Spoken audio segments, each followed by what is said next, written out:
to bayan na akwai wata bishiya, da wannan bishiya za ku ganta yawanci muna amfani da ita, ba mu ɗauke ta da mahimmanci ba, amma likitocin addini da na zamani suka ce binciken da aka yi, idan mutum zai rike ta duk cutar da yake jikin mutum Allah zai warkar da shi.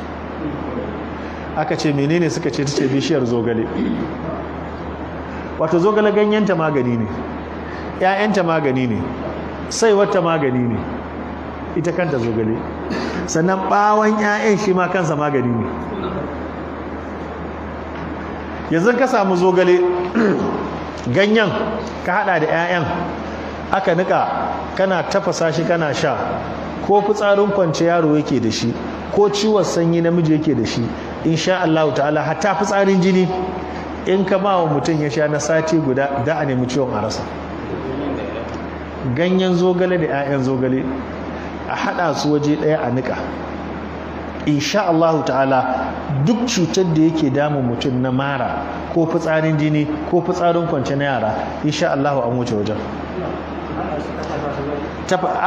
Yanzu ba ka nika ba, yanzu ai da ka tafi kasuwa ne ka nemi busasshen 'ya'yan zogale, ka nemi busasshen ganyen zogale.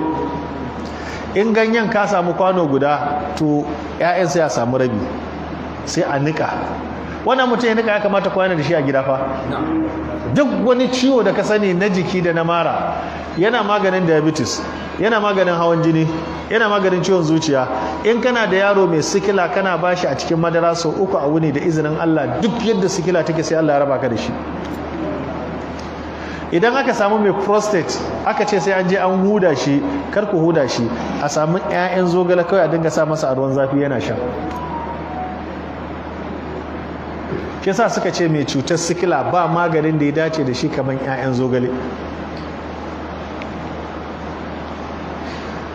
Akwai wani haɗi da wani likitan musulunci ya ce duk mutumin da ya haɗa wannan ya sha ko ya ajiye a gidansa, to ya sa ransa cewa da izinin Allah babu wata cutar da za ta bashi barazana sai dai in kwanansa ne ya kare. Aka ce menene, suka ce ka nemo ganyen zogale kamar cikin gwangwanin madara ɗaya, ka samu garin citta kamar rabin gwangwanin madara, garin tafannuwa kamar rabin gwangwanin madara, garin habatin sauda gwangwanin madara ɗaya. Akwai wani magani ana ce masa turmeric kurkum, shi ma rabin gwangwanin madara ɗaya. Waɗannan sai ka haɗa su waje ɗaya sai ka gauraya. In kana da green tea ka nemo ka sa. To in ka haɗa wannan, suka ce kullum ka ɗauki ƙaramin cokali ka sha, da yamma ka sha.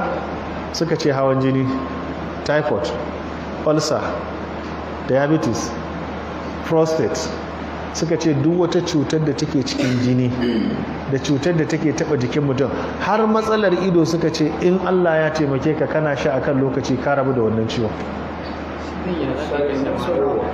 Karamin cokali ake so, in hada soje da ya duka za a yi, sai ka dauki karamin cokali teaspoon, sai ka zuba a tafashashen ruwan zafin da bai wuce kofi guda ba. Sai mutum ya sha da safe, sai mutum ya sha da rana, sai ya sha da yamma. In yana da lokaci kuma ya sha da safe, ya sha da yamma.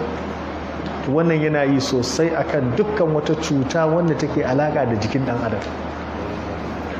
Akwai dattijai waɗanda su ciwon jikinsu ba su bukatan asibiti, kuma ba su bukatan maganin asibiti, saboda ciwon hawan jininsu wani ya kai shekara 10 ko 20 ma yana shan maganin hawan jini, wani kuma ya kai shekara 30 yana shan maganin diabetes. Aka ce to irin wayannan tsofin wallahi ka dora su akan wannan maganin, suka ce ka bada sati zaka ga duk lalurar da yake jikinsu sai sun miƙe da iko Allah.